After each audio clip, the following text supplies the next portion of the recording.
You know, it's time that we get mandatory labeling. It's time we cut down the biotech bullies to size. And then now, let's have that discussion again about chemical agriculture versus organic or traditional agriculture.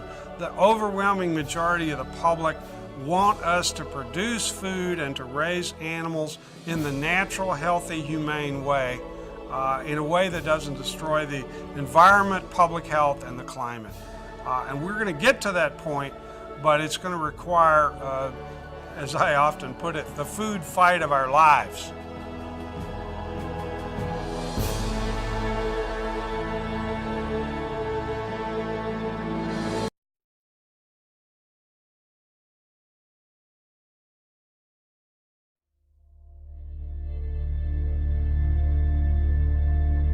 Genetic engineering is a process where scientists take genes from one species and force it into the DNA of other species. Every single independent study conducted on the impact of genetically modified food shows that it damages organs, it causes infertility, it causes immune system failure, it causes holes in the GI tract, it causes multiple organ system failure. The whole concept of genetically modified organisms is throwing a monkey wrench in the life on this planet. What if we could produce more yield on the same amount of land, squeeze more water from a single raindrop, conserve natural resources while caring for the environment? Monsanto is the company that told us that PCBs were safe. They told us that Agent Orange was safe. They told us that DDT was safe, and now they're in charge of telling us if their own genetically modified foods are safe. The reason why we have 170 million acres of genetically engineered corn and soybeans and cotton and canola oil and sugar beets in the United States is because it doesn't have to be labeled. The first genetically modified animal, a salmon, may soon be approved for human consumption. Both these fish are 18 months old, but the larger genetically engineered Aqua Advantage salmon grows twice as fast as the regular salmon. There has not been sufficient animal health testing, human health testing, or environmental impact testing of these new transgenic fish. Basically, they've taken agriculture and built an industrial model which doesn't fit nature. So instead of changing their agricultural model to accommodate what is natural, they're changing nature to accommodate the industrial model. If you have an organic corn crop that sits next to a genetically engineered corn field, and it happens to tassel at the same time, and it happens to be downwind, you're going to get your crop contaminated. The rest of the food supply is contaminated. Then the genie is out of the bottle, and it's maybe physically impossible to turn the situation around. In the genetic engineering revolution, these seeds are now patented property of one corporation called Monsanto. The pharmaceutical industry has no interest in having you well because they don't make any money if you're well. And the pharmaceutical industry is the biotech industry. Some people think that GMO really means God move over. We are heading downhill at a rapid rate of speed toward our own extinction. The use of GM in agriculture is a risk that is simply not worth taking.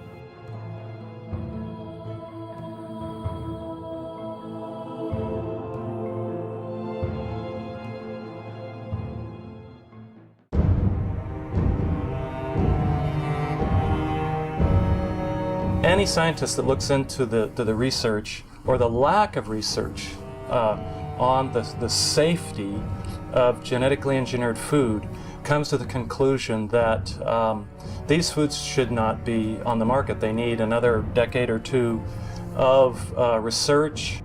Monsanto is the company that told us that PCBs were safe. They were convicted of actually poisoning people in their town next to the PCB factory and fined $700 million.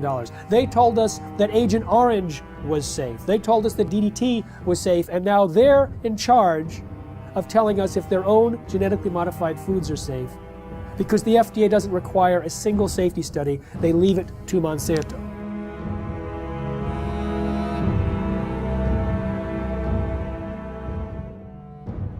I know Monsanto as one of the officials of the organization said, we're here to make money. And that's not just Monsanto, that's a lot of food industries. Their job is to make money for the investor. Unfortunately, that becomes the highest priority thought in their minds. Make money, make money, make money.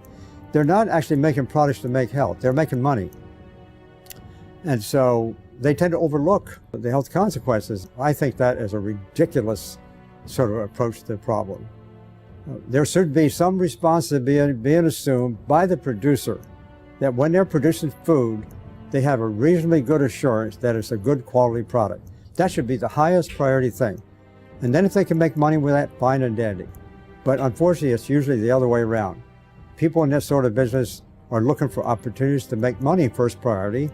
And then in this case, maybe letting somebody else worry about the health consequences, maybe even the public.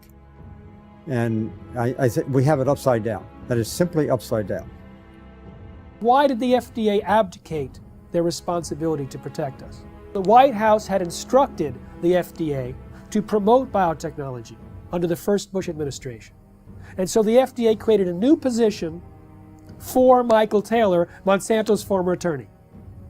So Michael Taylor was in charge of policy at the FDA when this GMO policy was created, and then he became Monsanto's vice president, and under the Obama administration was put back in the FDA as the U.S. food safety czar.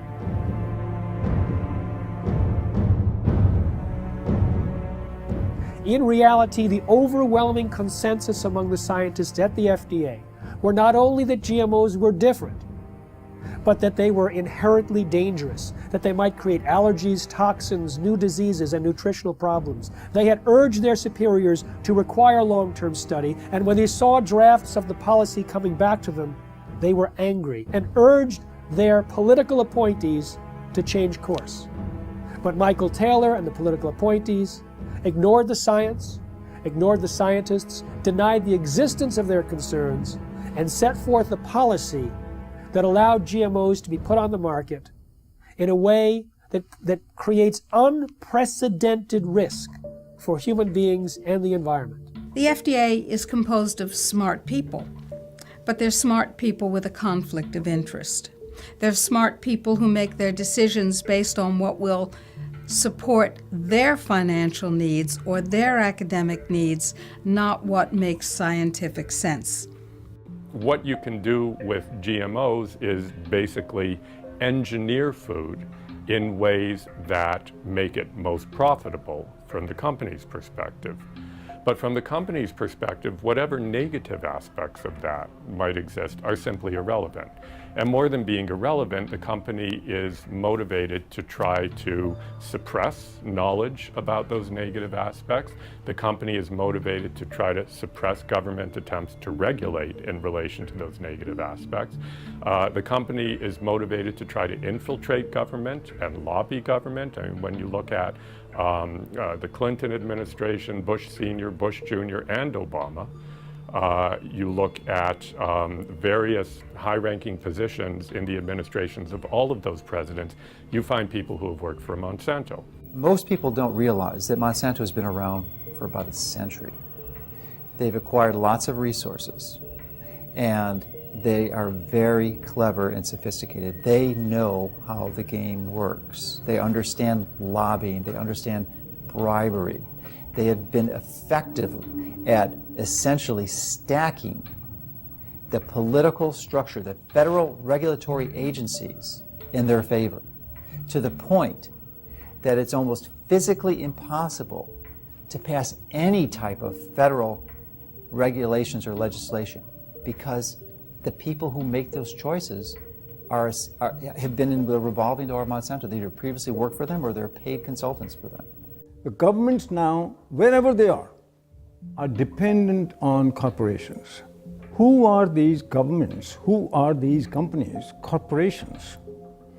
Telling people what to do, what to eat, what to feed their children. We are people, we're the children of God. We have constitutions, we have our constitutional rights to eat and feed our families that nature produces. They say, no, we don't have that right. In fact, we're going to force that on you. It's the FDA and the USDA who helped lead the charge for these new food safety bills There's nothing in those bills to protect you. It's there to protect the genetic engineering industry. And unfortunately, if we don't stop this, you won't see organic farmers. The laws in the bills currently are so strict, so arbitrary, that if you are a small organic farmer, you can't meet their requirements for safety. As a result, you'll go out of business. Not a single human being on earth gets up and says, boy, I can't wait to go to the supermarket and buy a GMO food. And why is that? That's because after 30 years and hundreds of billions of dollars of public and private investment, they haven't been able to come up with one thing in this food that actually helps the consumer. No better taste, no lower price, no more nutrition, nothing. Zip, zero, nada. 85% of all the genetically engineered crops in this country and around the world are designed so you can soak them with weed killers, toxic herbicides. And who are the big companies that do this? Come on, you know who they are. Monsanto, anybody, what? Who else? DuPont, Dow Chemical, Syngenta, Bayer.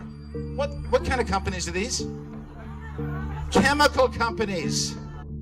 As the chemical seed package has spread, and now with genetically engineered seed that originally was free in India because it belonged to the farmers, or was low cost because it was released from the public sector universities that did seed breeding.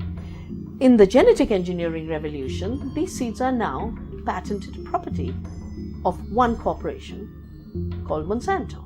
They take genetic material, either DNA or RNA, and insert it using very sophisticated techniques and create an artificial life form, a transgenic species that is impossible to reproduce in nature because the reproductive organs don't match. And as a result, once this form is created, here's the danger. It can cross-pollinate, it can contaminate the traditional crops. Percy Schmeiser was a farmer in Canada who was contaminated by Monsanto's genetically modified seed. Well, he realized he'd been contaminated because he used some of this herbicide to kill off weeds around utility poles on his property. When he saw some of the seed did not die from the application of glyphosate, he knew it must be genetically modified. Well, he didn't do anything to purge his property of that contaminated seed. It would actually take 3 years of taking your crops out of use before you could completely purge them of the genetically modified seed. He decided he didn't want to do that because that would be costly. So he saved his seed for planting the following year, and Monsanto said, well, you now knew that you had genetically modified seed. You saved it for planting a second year. That's infringement. They sued him for patent infringement. It went all the way up to the Canadian Supreme Court, and although they found that technically he did infringe their patent, they awarded Monsanto no damages. Both in Canada and the United States, hundreds of farmers have been totally bankrupt, lost their farms and so on through lawsuits by Monsanto. So there's a real fear. Now we call it the new fear, a fear culture amongst farmers, where a corporation now, through the rights of patents on a gene, have which is inserted into a seed to make it resistant to a chemical or whatever, is that they lose their rights to use their own seeds or plants. So it's total control eventually that farmers have to go back to a corporation like Monsanto each year to buy their seed because they're no longer allowed to use their own seeds. So as a victim, you basically have to pay for your lawsuit, your damages, and so on. So farmers become victims and they have done nothing wrong because they were contaminated by a neighbor, by whatever means, by pollen flow, by seeds blown in the wind, transportation, and so on. So it doesn't matter how it happens. If you are contaminated, it's over and it's over. It's inevitable that someone who does not want to use their seed will become contaminated. Even the United States National Organic Program standards acknowledge this when they say you won't lose your organic certification if you're contaminated up to a certain percentage, as long as you take efforts to try to avoid that contamination. Monsanto has said that it's the responsibility of an organic farmer to use large portions of their own property to set up buffer zones to try to decrease the likelihood that they'll be contaminated by their neighbors. But that's quite perverse when it's their seed that's the new entrant into the neighborhood. In the mid-90s, the UK government gave about $3 million to a scientist to figure out how to test for the safety of GMOs. That scientist was Dr. Arpad Pustai, the world's leading expert in his field. He worked at the top nutritional research laboratory in the UK, one of the best in the world. He had about 20 or 30 researchers working with him in 3 different institutes, and his protocols that he was designing were supposed to be implemented into EU law as requirements for the safety assessments of any GMOs to be introduced into Europe. He took a potato that was genetically engineered to produce an insecticide and fed one group of rats the genetically engineered potato. He fed another group of rats natural potatoes, and a third group of rats natural potatoes, plus their meal was spiked with the same insecticide that the GM potato was engineered to produce. So you have GM potato, natural potato, and natural potato plus an insecticide, and all 3 had a complete and balanced diet as well. We measured all sorts of things, growth, for example, how these young animals were growing, what happened to their inside, and what happened to their immune system. And it became clear that the GM had a slower growth. It had problems with internal development of its organs, and it certainly knocked out the immune system. Only the rats that ate the GM potato got sick.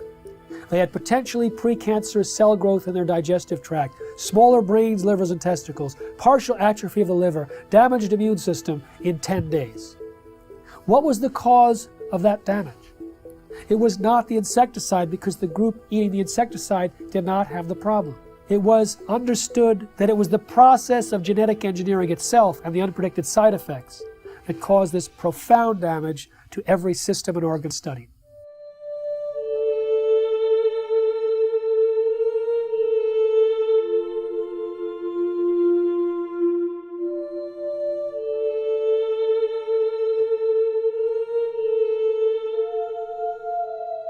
He shared his concerns about GMOs and was a hero for about 2 days at his prestigious institute.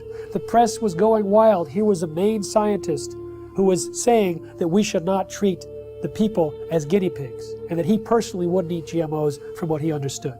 The director of his institute received 2 phone calls from the UK Prime Minister's office. The next day, Dr. Arpad Pustai was fired from his job after 35 years, silenced with threats of a lawsuit. His team was disbanded. They never implemented the protocols. Instead, a campaign was launched to destroy his reputation in order to promote and protect the reputation of biotechnology.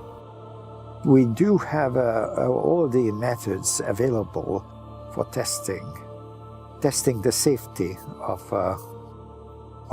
GM crops. It will be unforgiven by humanity.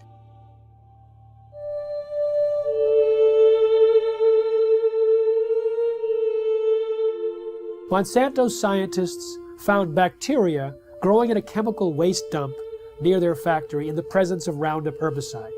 Now, Roundup normally kills bacteria. This bacteria was surviving. They said, great, let's put it in the food supply. So they took the gene from the bacterium that allowed it to survive the Roundup and put it into soybeans. And now those Roundup-ready soybeans can be sprayed with Roundup herbicide, and they don't die. Just all of the other plant biodiversity in the ground dies. The active ingredient in Roundup is called glyphosate. Glyphosate was patented in 1964, not as an herbicide, but as a broad-spectrum chelator. It hugs a lot of different minerals that are needed and does not allow the plants to access them. It also destroys some beneficial microorganisms in the soil, which normally provide nutrients to the plant. It also promotes pathogenic organisms in the soil, which then overrun the plant. And so it creates weaker plants, stronger disease, and the disease does the killing. Now, what do the livestock in the United States eat? They eat largely Roundup-ready crops. Roundup-ready soy, corn, cottonseed, canola mash, sugar beet pulp, and soon alfalfa. So a huge percentage of their food intake is Roundup-ready crops. Now remember, Roundup pulls the nutrients out of the crop. It makes them unavailable. So now we have millions of livestock eating nutrient-deficient food. And what do we eat? We eat plants and we eat animals and take their milk. So It turns out it's a perfect storm now, not just for plant disease, but for animal and human disease. When 44,000 secret FDA memos were made public from a lawsuit about the subject of genetic engineering, the director of the Center for Veterinary Medicine made it absolutely clear that GMOs in animal feed had a unique danger. Toxins can bioaccumulate in animals and in their milk. And so if there were toxins in genetically modified feed, then we might have higher levels of those toxins in the animals that eat the feed or in their milk or other products from those animals. All our food, 90% of Canadian crops, American crops now are produced by genetic modification, or at least they're contaminated with genetically modified corn, genetically modified soybean, genetically modified everything. 95% of all the genetic modifications are done in order to allow the plants to survive more chemicals being sprayed on them and to allow the animals to survive more drugs being put into them. And of course what happens is that when their genes are changed, our genes are changed by consuming them, just as the superweeds and the superbugs are genetically altered by consuming them. The bug eats the plant, its genes change. The animal eats the plant, its genes change. We eat the animal or the plant, our genes change. Our babies' genes change, and the change is permanent. They do not want you to know which products you're buying in the grocery store might contain genetically engineered ingredients. They say that label would confuse consumers. And they say there's no difference between genetically modified foods and non-GMO foods. Well, that's absurd. That's what the word modified means in genetically modified. It is modified, it is different, and it is, in many ways, a threat to the health of the people of our nation and people around the world. Genetic engineering is a process where scientists take genes from one species and force it into the DNA of other species. Even though there's been very little study on the health dangers, there's been sufficient evidence of harm to cause the American Academy of Environmental Medicine to say all doctors should prescribe non-GMO diets to everyone. They say that the animal feeding studies link GMOs to reproductive problems, immune system problems, accelerated aging, organ damage, gastrointestinal distress, dysfunctional regulation of cholesterol and insulin, to name a few. If you take the gene of a cow that helps it to produce milk, that produces a hormone called the bovine growth hormone, and if you take that hormone and you start injecting into the cow, the idea here is then the cow will produce more milk. The companies like Monsanto and Eli Lilly, who invented this hormone independently, and they said there's nothing wrong in doing that because it's substantially the same hormone that the cow produces. That is wrong. Because even if you take natural bovine growth hormone and you give injections of it to cows, then the cows will get sick. Just like if you took human insulin and you started to inject human insulin back to people, they will get insulin shock, they could die. But the cow receiving this hormone will actually be sick. It'll have pus in its milk because it's producing too much milk. The teat canal of the cows will get infected. It'll have to be treated with antibiotics.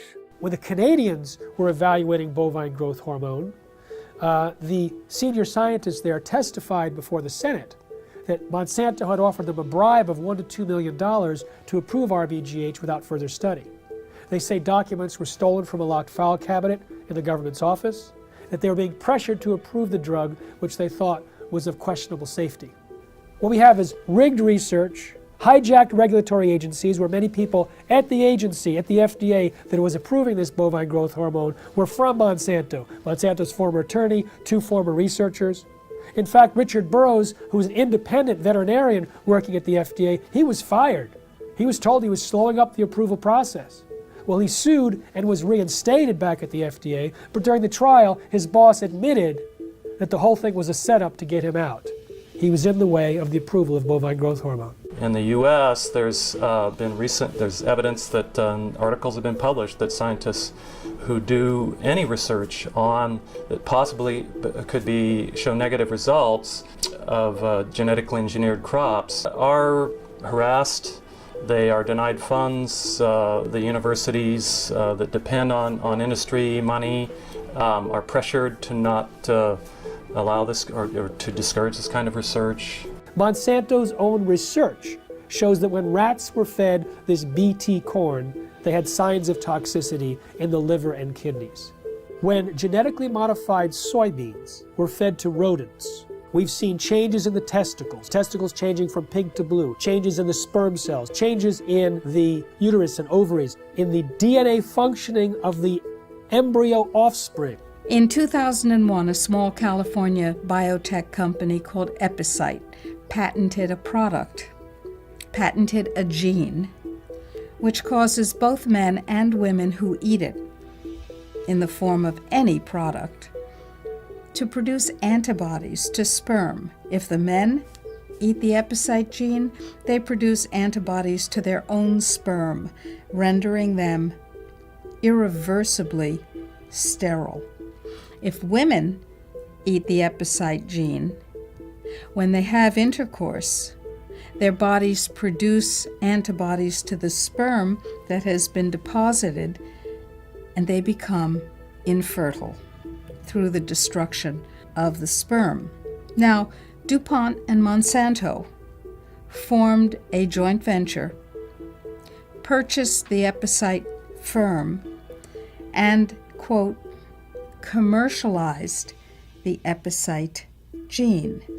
Do you want to know if the food that you're eating contains the Epicite gene? Sure you do. How about the food that your children are eating, or your grandchildren? Sure you do. We've seen smaller babies, a death rate that's 5 times that compared to controls. Sterile babies, even babies with hair growing in their mouths. And this has been done by government scientists as well as independent scientists who are at the top of their field. Pay close attention to what you're about to see. These rats have been fed with transgenic corn during their entire life cycle. The tumors they suffer from are enormous. The study that revealed the effect of the GMOs on the health of these rats has just been completed. It lasted for 2 years. We spent over a year trying to obtain transgenic corn because no GMO manufacturers were willing to provide them. This is because Monsanto requires contracts to be signed stipulating that the seeds must not be used for testing. We wanted our study to be independent. Every rat was dissected to identify the way each diet, GMO and Roundup on its own, had acted on the metabolism of each animal, focusing on the development rate of the tumors that only start to manifest themselves after the initial 3-month period. Each step up represents a large tumor, which can measure 17 millimeters by 17 millimeters. 94% of them take effect in the mammary glands, which would equate to breast cancer in a woman.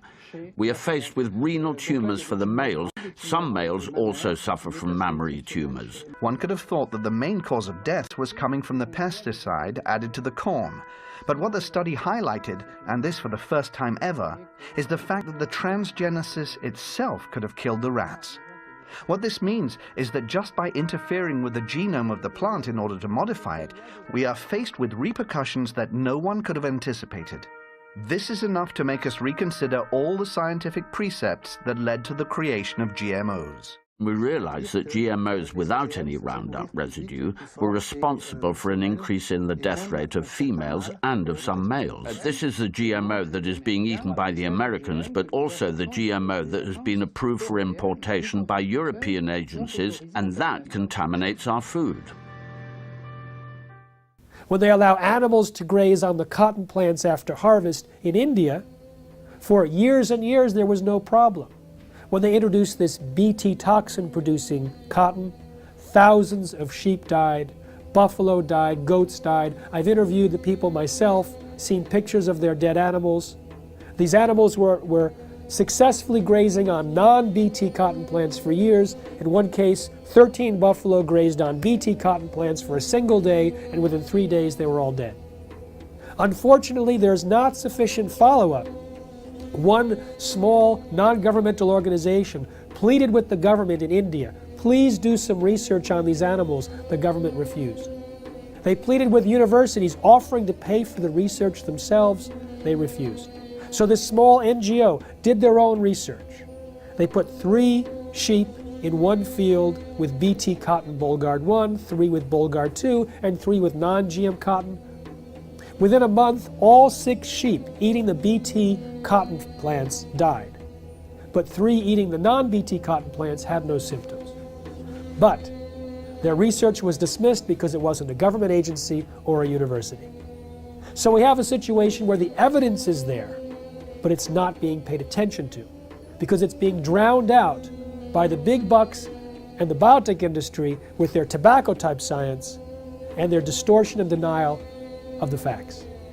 Unfortunately, Monsanto's lobbying power and their financial weight, they are able to use corrupted corporate science, something that I call cigarette science, to get these products slipped into our food stream. The only human feeding study ever published on GMOs showed that the gene that was inserted into the soybean transferred into the DNA of the bacteria living inside our intestines and continued to produce that protein. So if it happens to be an allergen and you're allergic to it, you may be continuously triggered over and over again by the production of that allergen from within inside your own intestines. When we look at the quality of the nutrients in our soil, we see that that has become actually a victim of industrial agriculture, which destroys the microorganisms in the soil and then puts in a few nutrients as if that were enough to provide a healthy diet. It turns out that the current industrial agricultural model was based on surplus military products after World War II. They had extra bomb-making material that worked as fertilizer, so they created the synthetic fertilizer industry. They had excess nerve gas that they could use as insecticides, so they created an insecticidal industry. And by steering the farmers and the land-grant universities and all the population towards these high-input, corporate-driven agricultural models, we actually stripped away some of the health and some of the nutrients that were vital and are vital to the health of the people and of the livestock. The plant's ability to absorb nutrients out of the soil is restricted with GMO seeds and plants. And that's why the nutritional value is going down. And that has become a very big concern. And there's a very big concern that many of our foods that we eat, nutritional value contents have to be rechecked because it has changed. It alters the structure of a plant when you put a GMO gene into a plant. So you no longer have the same type of plant and you've changed the makeup. Monsanto is the only company I know of that doesn't want you to know you're buying something that has their technology inside it. You know, cell phones, computers, automobiles, everything else we purchase, clothing, is branded because everyone wants to know, they want consumers to know that their product is inside whatever you're purchasing. But Monsanto wants that to be a secret. If you go and purchase any of their bags of seed and you look at the back, there's a big, huge box with a big stop sign. And when I first saw this, I thought that meant stop, this seed is dangerous. Don't swallow it, wash your hands after you've touched it. No, all those health warnings are lower down the bag in smaller font. If you look in the box where the stop sign is, it actually says stop. These seeds are protected by the following patents. Your use of these seeds must be in compliance with the license agreement. You may not save the seeds for replanting, blah, blah, blah, blah, blah. So they object to labeling of food that consumers buy, but they have no problem with labeling their own product with all of their patent numbers. So there's some things that they want the public to know and other things that they don't.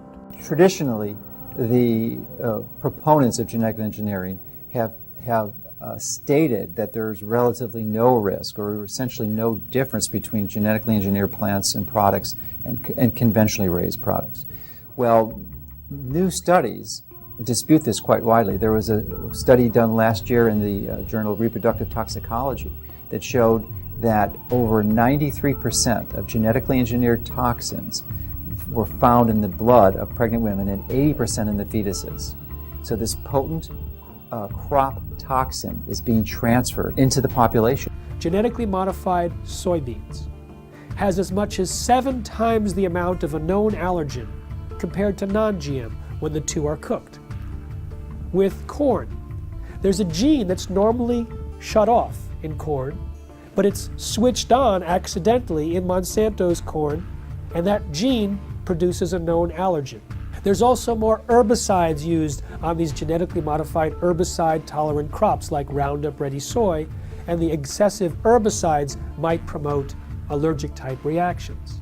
Peer-reviewed studies show that there's an association between heavy GMO consumption and serious health problems, including asthma and food allergies. There's also a damage to the pancreas and the production of enzymes that are used for digestion in mice that are fed GM soy. If we take longer to digest proteins, then that means eating genetically modified soy might cause us to be reactive to a wide variety of foods, not just to GM soy. The real risk here, the real concern is that these threats to the food supply are validated. And there is, the GE crops are the predominant crops, and they've contaminated the rest of the food supply. Then the genie is out of the bottle, and it's maybe physically impossible to turn the situation around.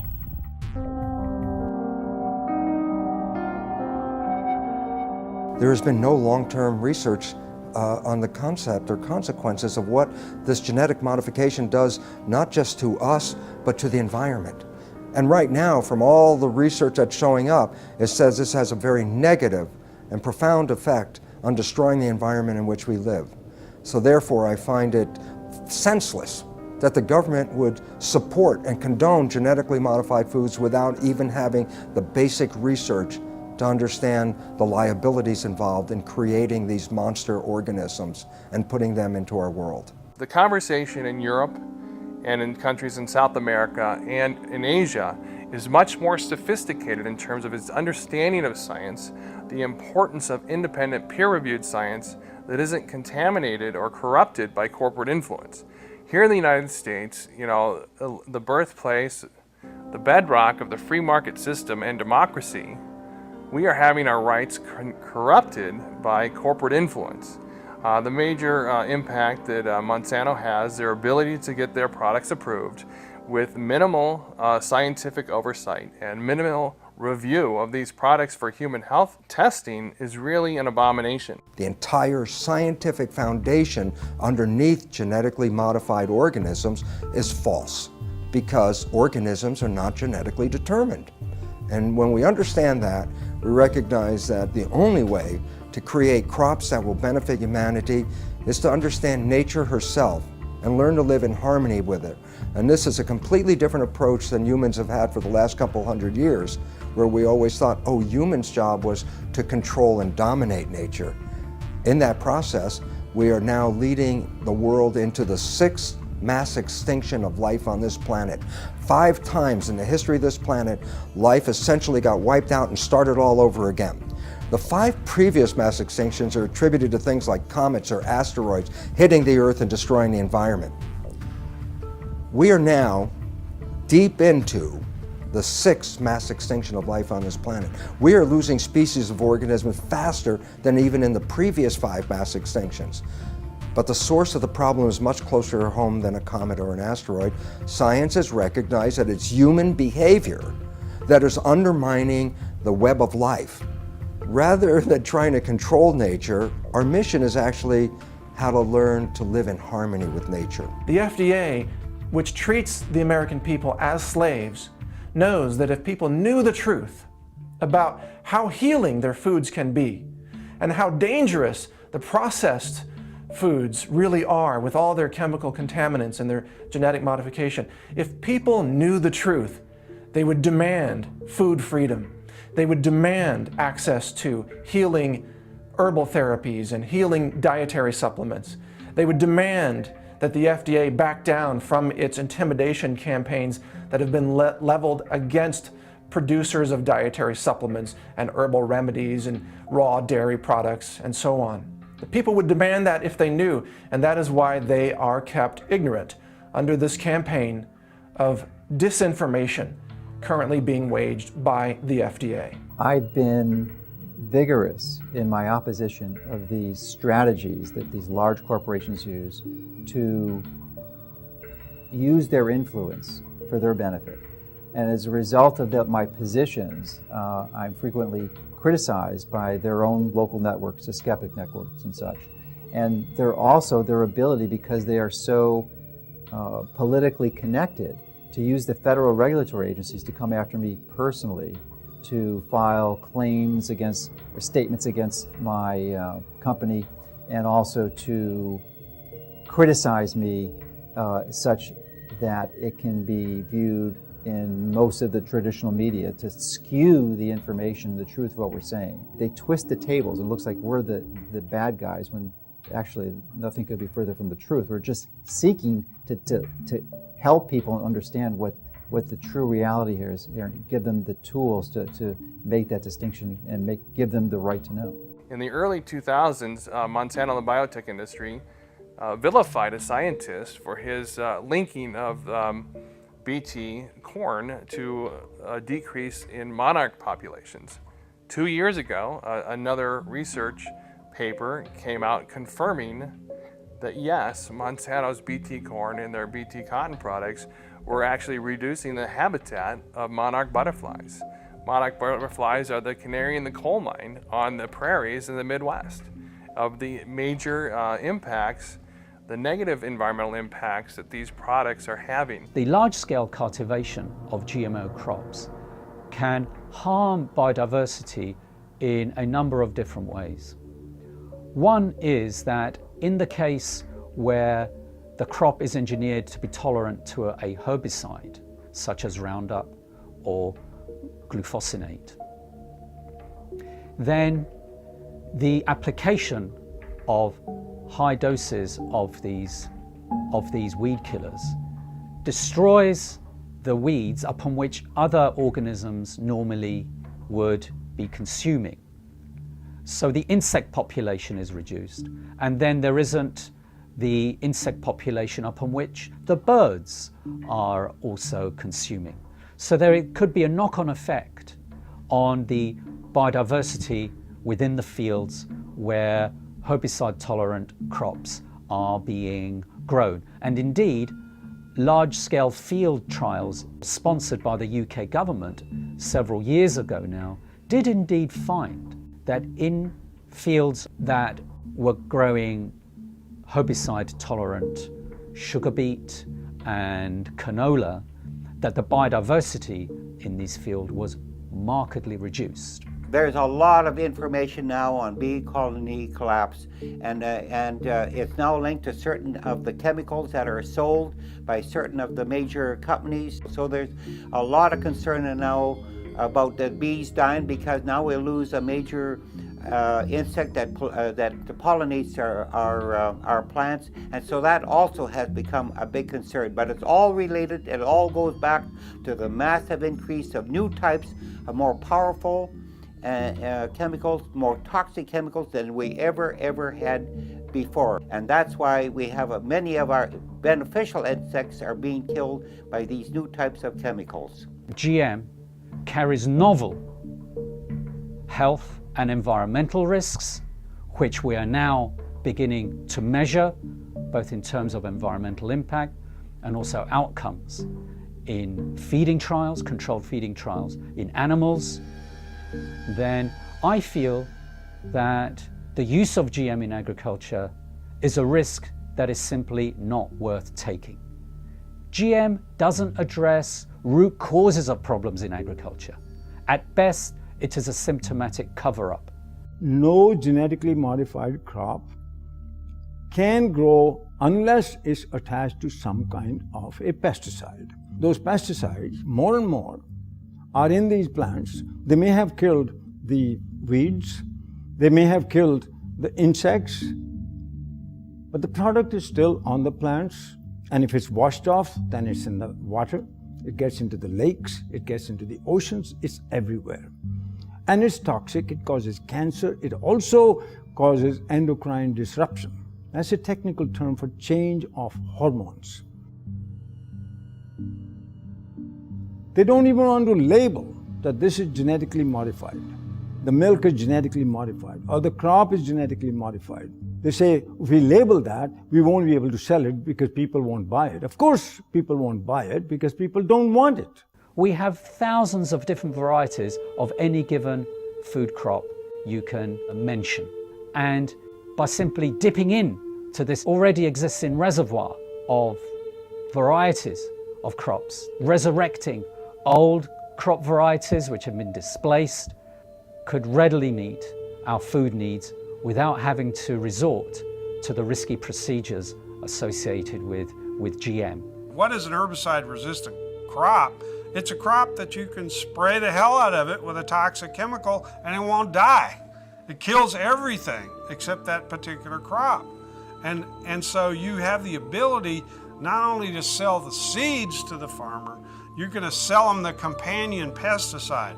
So you get two sales for one, and they're going to have to come back to you every year and get them because once you start applying these poisons on this scale, your farmland is so devastated that to convert to organic, for example, is economically difficult. The most comprehensive analysis of GMOs shows that they actually reduce yield. But sustainable technologies, they can increase yield by an average of 79%. What BT corn does and BT soy does and what Roundup Ready does is it decreases labor. It's labor saving, as if we need less farmers in this country. And we have a limited planet, so more people farming is the key to higher yields, not chemicals. GMOs are stealing the money away from these more appropriate technologies. We have more food per person than any time in human history. We have enough food grown to feed 11.3 billion people. What we don't have is the ability for people to access that food, and so it's not a silver bullet of increased yield that the biotech industry tries to sell us. The ISTAD report proved that organic and sustainable agriculture had the same and higher yields than conventional, chemical-intensive, genetically engineered crops. These herbicides are actually having a major impact in killing the beneficial soil microorganisms in the soil, which actually not only add to the yield gains, but also the nutritional value of these plants. Cotton production has increased in this country because of acreage, not because of the BT technology. Rice and wheat production increased in India because of irrigation acreage. Land and water account for it, not the seed and the chemicals. In fact, the seed and chemicals have created a scarcity. First, the new seeds had to be grown as monocultures, so you had less food. Today, we are importing pulses from Canada, from the United States.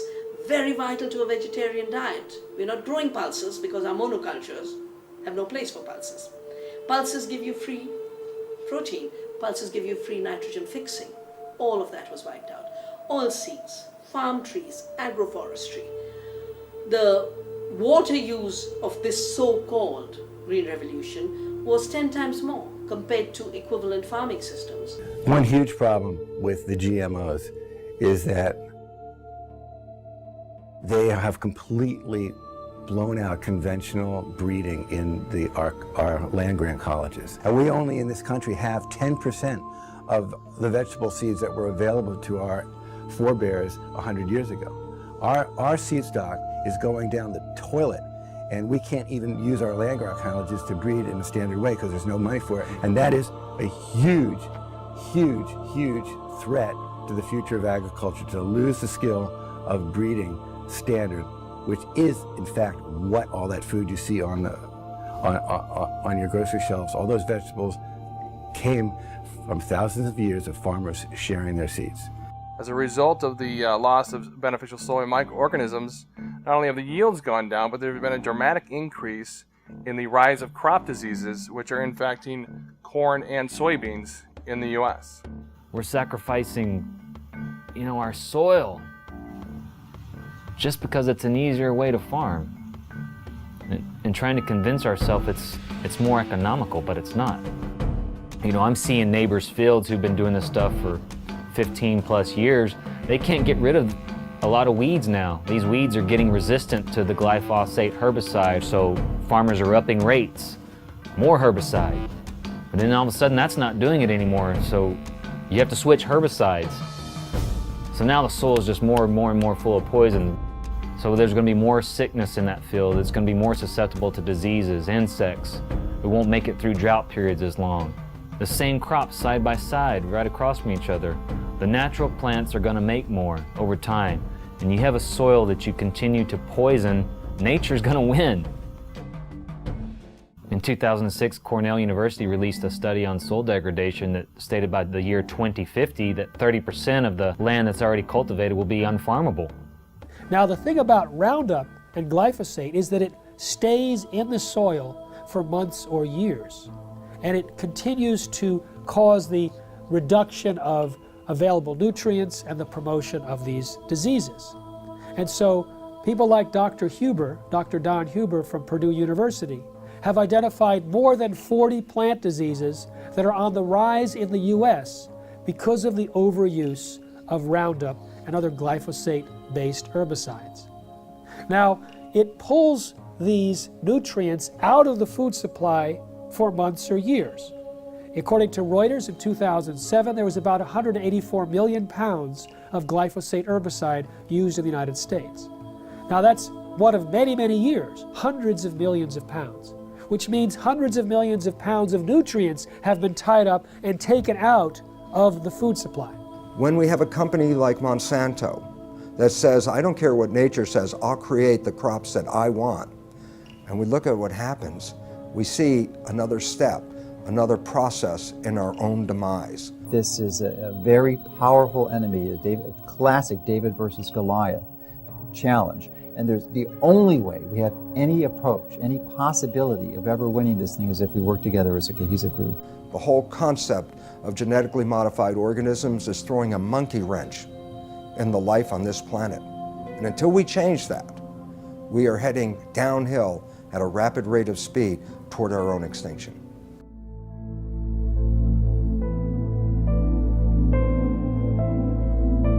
Genetically modified organisms are living beings where genetics or DNA of one species is taken out and transported artificially into another organism, and in other words, some sort of genetic manipulation, genetic engineering has occurred. Nature, God if you like, does not permit that. You cannot take the gene of a bacteria and put it into a pig or a people or anything like that, or vice versa. They've put spider genes into goats in the hopes that they can milk the goat to get spiderweb protein to make bulletproof vests. They've put cow genes into pigs and made cowhides on those pigs. They had what was called an enviropig, a pig that would have manure that was less toxic. They can create these featherless chickens to kind of better live in these tight battery cage, these small barren wire enclosures extending down long rows and often windowless sheds. Can be 1 million birds in a single shed. How do you do that? Well, without them overheating, where you have this mass ventilation fans. But another way, you just take off their feathers. There's a genetically modified salmon that was created by Canadian researchers that was tested up in Canada. They put these frankenfish into tanks and they fed them sufficient food and there was no problem. When they reduced the amount of food, the frankenfish freaked. They started killing and eating their neighbors. So what happens if the FDA approves these frankenfish and let's say they escape into the ocean? I don't know what's worse, the extinction of natural salmon or the roving of these frankenfish going around and killing and attacking other species and changing the whole ecosystem balance. They both have a mating advantage because they're larger, but they have a survival disadvantage. And it's that combination that should a male transgenic fish escape into the wild cause the rapid collapse and extinction of both transgenic and wild fish in as little as 50 generations. Scientists take genes from one species and force it into the DNA of other species. Now the process itself creates massive collateral damage in the plant or animal, but they don't test for those changes and the side effects before they introduce, say, the crop into our food supply.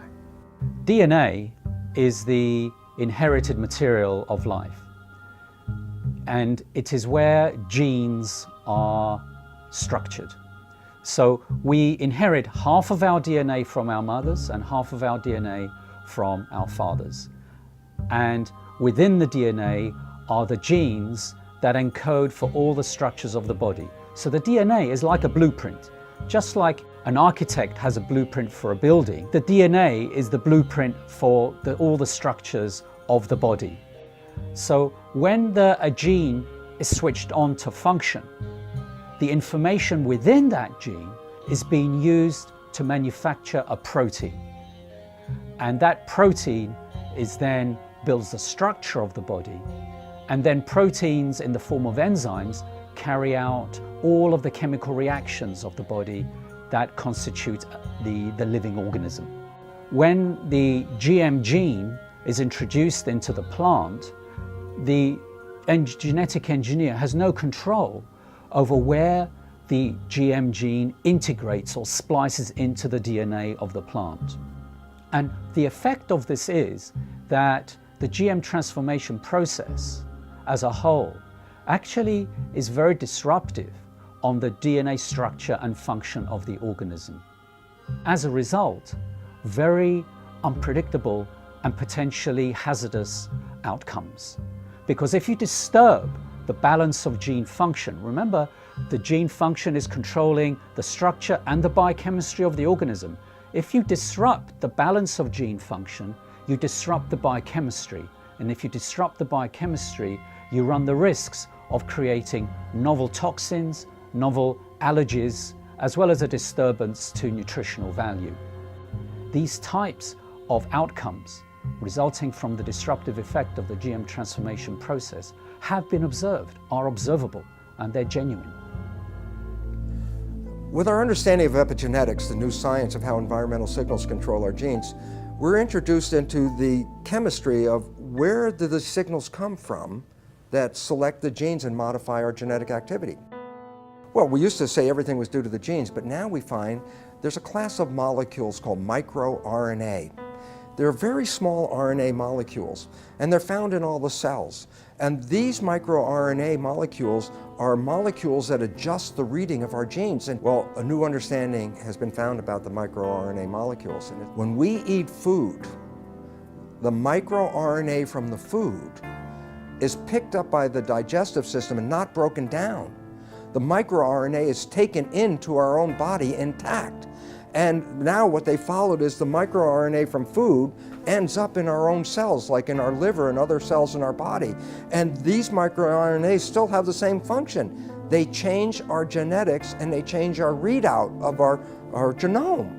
And the significance is profound. It says when you eat genetically modified foods, we are eating a new class of microRNAs that have never really been in the world before. And yet, these microRNAs are picked up by our biology and adjust our own genetics. So, in a sense, the old story, we are what we eat, actually now has a biochemical foundation. And then all of a sudden it says, if that's true, then why would you risk your life eating a genetically modified food containing microRNAs that can totally distort our own biology and cause great problems in our lives? The process of genetic modification is a completely irreversible process. Once it has been carried out, it affects the reproductive cells of the organism. So any effect you have, for good or for bad, is then passed down through the subsequent generations of that particular organism. And that's true for plants and animals, indeed for any genetically modified organism. And this now has to be understood because when we eat genetically modified foods, not only does it affect our own cells like that, but we also know that the bacteria in our gut that are required for our survival, we need these bacteria. The bacteria also pick up the genetic engineered genes. And we modified the gut bacteria. And you say, well, why is that relevant? Well, not only do we need the gut bacteria for our survival, but the gut bacteria change our genetics. Information from the bacteria is picked up by the digestive cells and adjusts the digestive system cells to be compatible with the bacteria in our gut. There is a dialogue and a communication.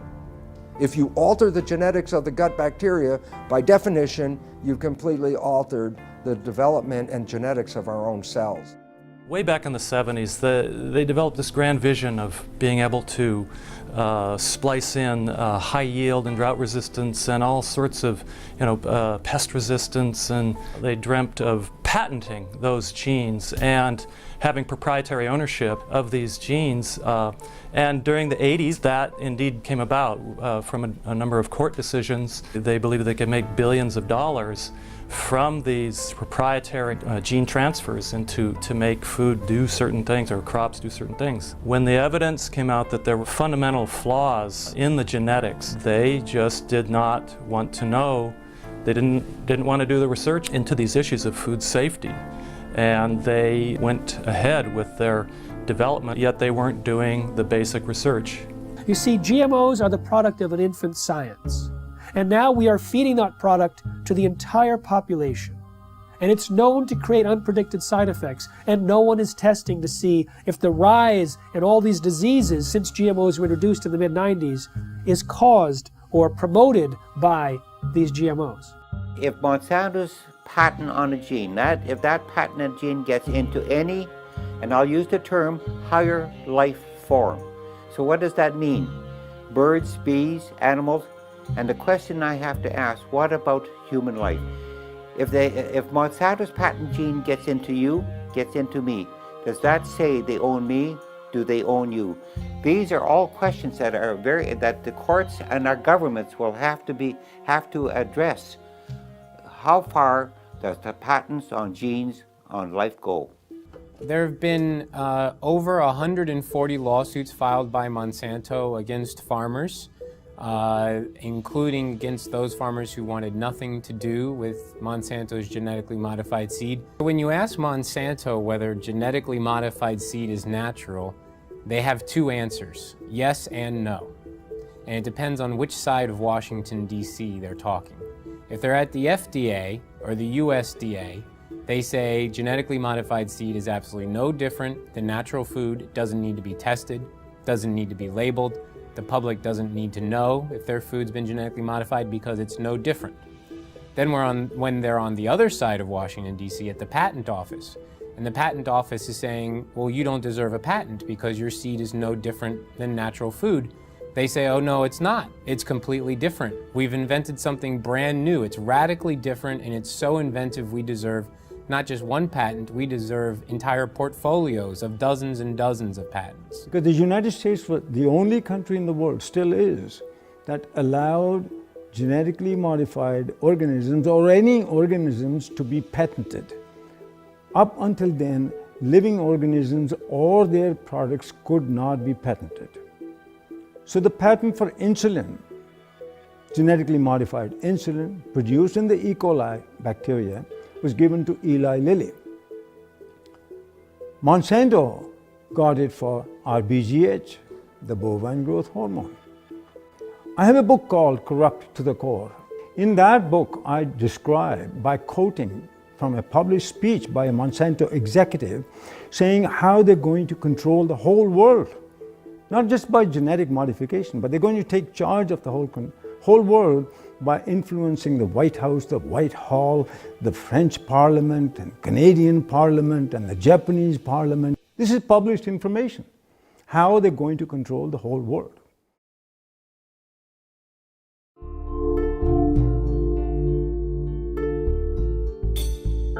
American people are beginning to become more aware and wake up to the fact that their government has been corrupted by corporations, and the food that they're feeding themselves has possibly serious human health risks. In the European Union, where labeling is required, there's almost no genetically engineered food on store shelves and restaurants. There's almost none of it planted. Today, more than 50 countries around the world allow labeling of genetically engineered foods.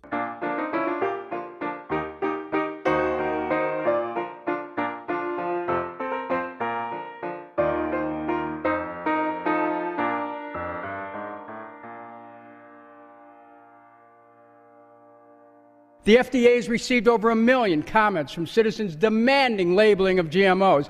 90% of Americans agree. So why no labeling? I'll give you one reason. The influence and the corruption of the political process by Monsanto. If you have an organic corn crop that sits next to a genetically engineered corn field, and it happens to tassel at the same time, and it happens to be downwind, you're going to get your crop contaminated.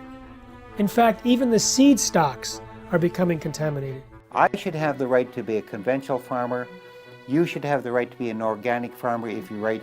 But if we have GMO farmers, you no longer, remember this, you no longer can have an organic farmer, you can no longer be a conventional farmer. You'll become a GMO farmer whether you like it or not. An expert at air pollution calculated how far corn pollen could travel in 24 hours, which is the maximum time that it can remain viable to cross-pollinate. It could travel under certain weather conditions over 500 miles. They want the public to sit down and not think about what happened before this piece of meat got on my plate. What happened before this glass of milk sat on the table? We have an ethical responsibility, I believe, not just to other humans and to the future generations.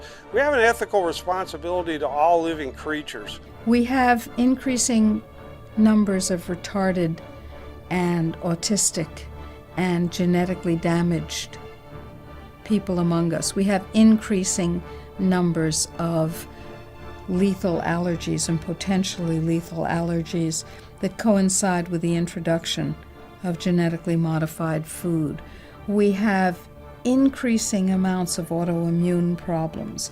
We have increasing amounts of pretty much everything.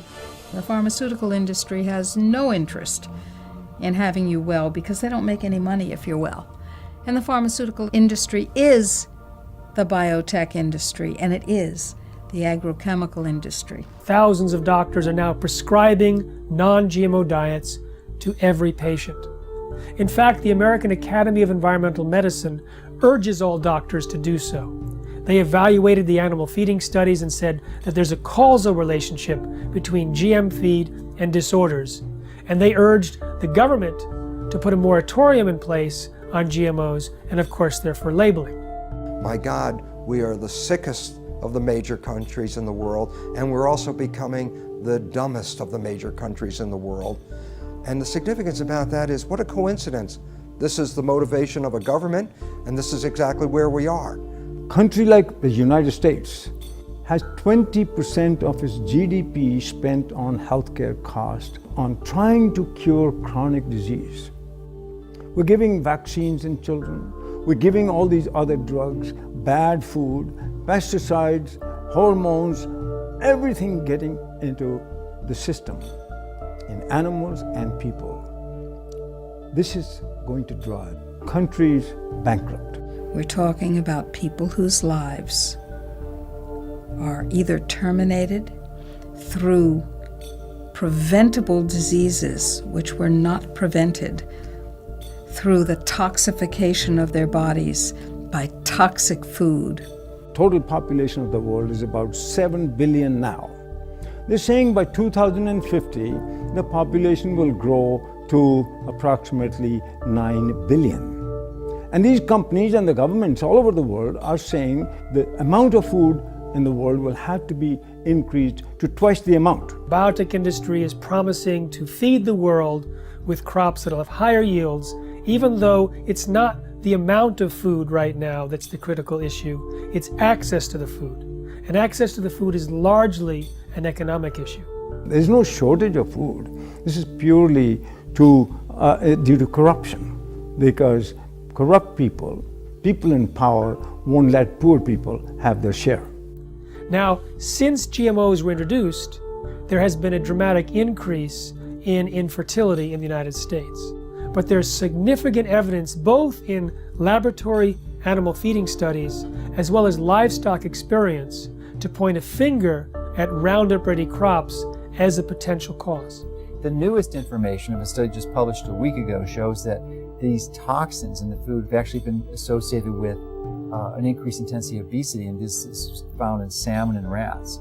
And there are other suggestions that they produce long-term imbalances in fertility rates, in hormonal levels, and immune function, and the ability to digest foods. Big agricultural and chemical companies don't want to label GMOs. What these corporations say is that labeling GMOs will increase our food bills. What I say is if they're so concerned about our bills, then they need to focus on a bigger price tag, and that's our healthcare costs. And we're not just talking about the cost of medications here.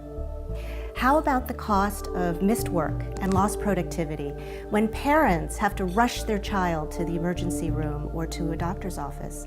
And for the children, how about the missed school and summer camp? We're talking about the emotional and societal cost played out over and over again, hundreds of thousands and millions of times over. So these companies that are promising us to have abundant food, bring prosperity, they're lying, and the governments are with them. I think if you really want to know the true story about what corporations are doing in our society, about the various harms and dangers that they present, you can't rely on mainstream media. You have to go deeper and you have to go further. That's going to be a very important piece in us moving forward. The fact that we do have those sources of investigation that are not beholden to corporations or corporate media, and that we do have a mechanism in the internet for disseminating them broadly. We have this sort of common enemy that has allowed the profession, the healthcare professionals and the journalists and a whole variety of individuals and media sources who you wouldn't think would be aligned, and typically many of us have disagreements on certain issues, but we've all come together to realize that this is a very powerful enemy, a classic David versus Goliath challenge. And there's the only way we have any approach, any possibility of ever winning this thing is if we work together as a cohesive group. So what you see is Monsanto genetically contaminating crops, monopolizing seed and destroying biodiversity, turning farmers into serfs through this indebtedness, corrupting government, undermining law and regulatory process, and worst of all, polluting scientific knowledge. They're polluting genetically, they're polluting politically, and they're polluting epistemically. They're even stealing our minds. Through the food we eat, through the television and programming and the news media we receive, that information alone constitute what you might call the nocebo information. That negative information about the world is causing us to become sick. The food we eat exacerbates that same problem. We are living in a situation where we must take back our own power. They can surround the Congress, they can surround the congressional offices back in their district, they can surround the Monsantos and the city groups. And that's what they got to realize, that that's the first stage, because people showing up and massing together with agendas and with good artwork and signs and music scares the hell out of these politicians and their corporate masters. Let's use the power of government to support what we want, which is to have choices. Stand up that you should have the right, a human right to grow the foods and crops that you want. Americans have a right to know if their food is genetically engineered. It's time for labeling. It's time for people to know how their food is being produced. It is completely pro-capitalist to have things labeled. That's where you know what you're getting. And if the consumer over and over and over again says they want to know, they want the choice. But producers are freaked out because the choice is not going to be for them.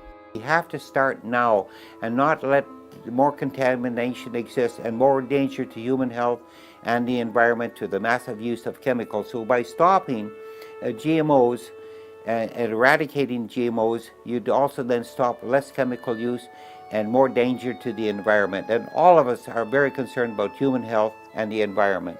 What's going to get your children through this and your grandchildren's generation? What are we handing off to them? What are we passing down to them? If the earth is us and it's our greatest legacy, what are they inheriting? And if you care about what you put in your body, you'll create as much of your own food supply as you can while you still can. Save seed, grow heirloom foods without any chemicals.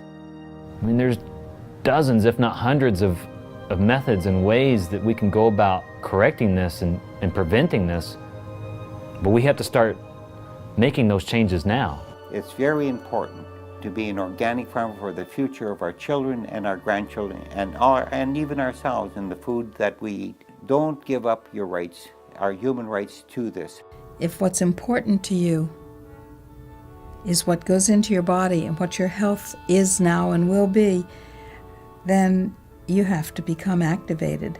But to do that, we have to recognize there's a new science. And that new science completely pulls the foundation out under the conventional science of genetics and GMOs. That science is false and destructive. And the wake-up call is knowledge. Knowledge is power. Lack of knowledge, a lack of power. And what this world is suffering from now is a lack of knowledge, because we do have knowledge.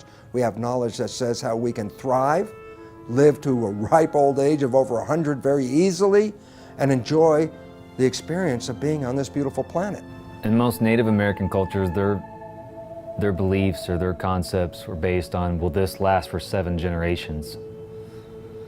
Whereas we're asking, what can get me through this year economically? 1 year, 12 months. That's one of our greatest problems right now, is to leap over that barrier, that mentality. Globalization has happened, it's here.